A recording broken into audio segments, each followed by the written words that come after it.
Hello दोस्तों, कैसे हैं आप सब। दोस्तों, आज बात करेंगे नौ दुर्गा के 8वें स्वरूप की, यानी 9 व्रत में 8वें दिन की कथा। माँ अष्टमी वाले दिन की कथा जो है वो महागौरी की होती है। तो दोस्तों, वीडियो शुरू करते हैं। 8वें दिन की कथा यानी माँ दुर्गा के 8वें स्वरूप की यानी महागौरी की कथा नवरात्र की अष्टमी तिथि पर माँ दुर्गा की 8वें स्वरूप यानी महागौरी की पूजा की जाती है। आज नवरात्रि का 8वां दिन है और लोग महागौरी की पूजा कर रहे हैं। मान्यता यह है दोस्तों कि माँ के ये स्वरूप स्वयं और कई घरों में नवरात्र की अष्टमी तिथि पर कन्या भोज भी कराया जाता है। इसी के साथ कई भक्ति जो हैं वो नवरात्र की अष्टमी पर भी व्रत का पारण करते हैं। यदि किसी के विवाह में विलम्ब हो रहा हो तो माता महागौरी की पूजा आराधना करें, उनकी समस्या तुरंत दूर हो जाएगी।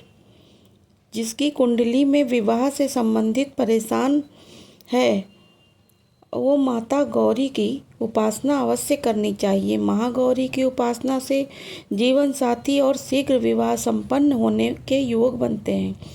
अब आइए जानते हैं माँ दुर्गा यानी महागौरी के स्वरूप की पौराणिक कथा। कथाओं के अनुसार पार्वती ने भगवान शिव को अपनाने के लिए कठिन परिश्रम यानी वो किया तपस्या, जिससे उनका शरीर जो है वो दिया और माता की तपस्या से प्रसन्न होकर भगवान भोलेनाथ ने उन्हें पत्नी के रूप में स्वीकार किया और गंगा जल उन पर डाल उनको अत्यंत कांतिमय बना दिया। इसी वजह से पार्वती के स्वरूप को महागौरी कहा जाता है।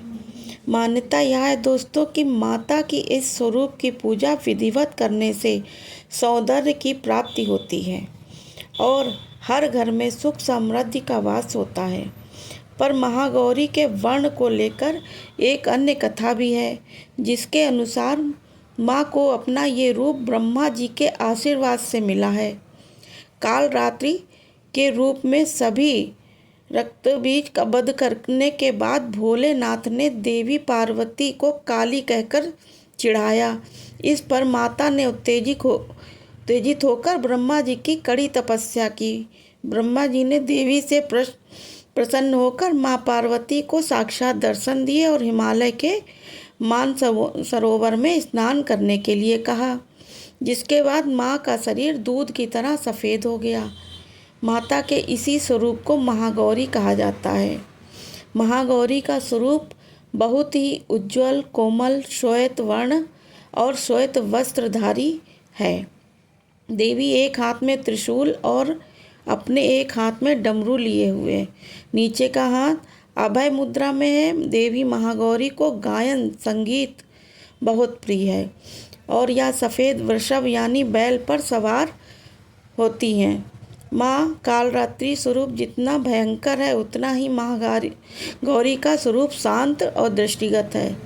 अष्टमी तिथि को इनकी पूजा करने से सभी मनोकामनाएं पूर्ण होती हैं। दोस्तों, ब्रह्म मुहूर्त में उठकर स्नान आदि से निवृत्त होकर स्वच्छ कपड़े पहने माता को जब ध्यान करें, इसके बाद पूजा स्थल पर गंगा जल से छिड़काव करें और 5 देसी घी के दीपक जलाएं और फिर महागौरी की पूजा शुरू करने से पहले माँ के कल्याणकारी मंत्र ओम देवी महागौरी नमः इसका जाप करें। और दोस्तों, आपको कैसी लगी ये वीडियो कमेंट में ज़रूर बताइएगा। आप लोग चैनल को सब्सक्राइब कर दीजिएगा।